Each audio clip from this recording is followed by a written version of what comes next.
मैं फिर कहूंगा कि बातचीत और कूटनीति ही इस समस्या का समाधान है। हमारे हर प्रयास तनाव को कम करने, इस संघर्ष को समाप्त करने के लिए है। इस युद्ध में किसी के भी जीवन पर संकट मानवता के हित में नहीं है।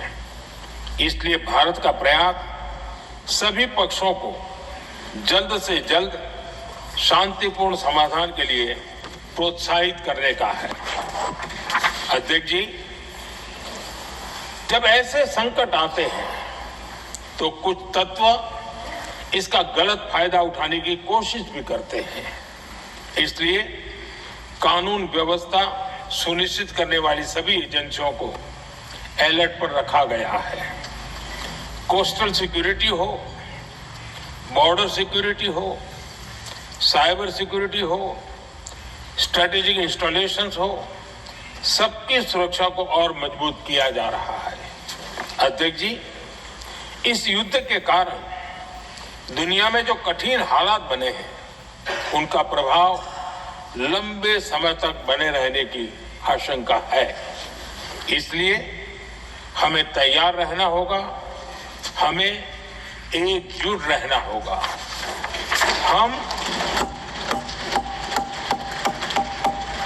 हम कोरोना के समय भी एकजुटता से ऐसी चुनौतियों का सामना कर चुके हैं। अब हमें फिर से उसी तरह तैयार रहने की आवश्यकता है।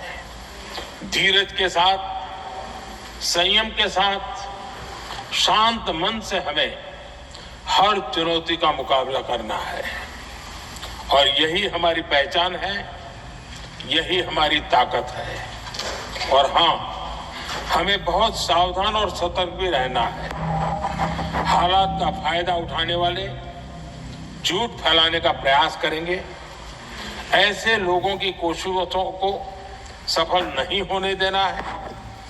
मैं देश की सभी राज्य सरकारों से भी इस सदन के माध्यम से आग्रह करूंगा, ऐसे समय में कालाबाजारी करने वाले, जमाखोरी करने वाले एक्टिव हो जाते हैं।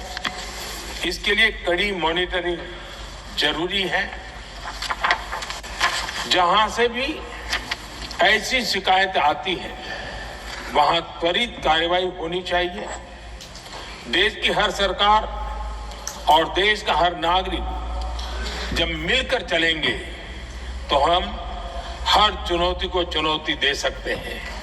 इसी आग्रह के साथ मैं अपना वक्तव्य समाप्त करता हूं। बहुत बहुत धन्यवाद। माननीय सदस्यगण, जिन्हें आज अपना नियम 377 के अधीन मामले उठाने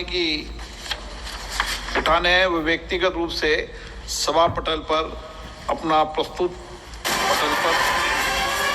प्रधानमंत्री मोदी को आप सुन रहे थे। प्रधानमंत्री मोदी ने कई महत्वपूर्ण बातें कही। भारत की भूमिका स्पष्ट है। प्रधानमंत्री मोदी ने मिडिल ईस्ट में जारी इस युद्ध को लेकर कई महत्वपूर्ण बातें कही है। कहा है कि तनाव खत्म होना चाहिए। इसके लिए भारत हमेशा इसका पक्षधर है कि बातचीत के माध्यम से ही इस चीज को सॉल्व किया जाना चाहिए। हॉर्मुज की रुकावट अस्वीकार्य है, ये भी प्रधानमंत्री मोदी ने स्पष्ट रूप से कहा। उन्होंने ये भी कहा कि नागरिकों के और पावर प्लांट पर हमले मंजूर नहीं है। इसके अलावा उन्होंने ये भी कहा कि हमें तैयार रहने की जरूरत है, बातचीत से ही समस्या का समाधान होना चाहिए। प्रधानमंत्री मोदी ने इस पूरे भाषण में या इन बातों के अंदर कई महत्वपूर्ण चीजों के ऊपर जोर दिया और भारत की भूमिका को भी इस पूरे मसले पर स्पष्ट किया।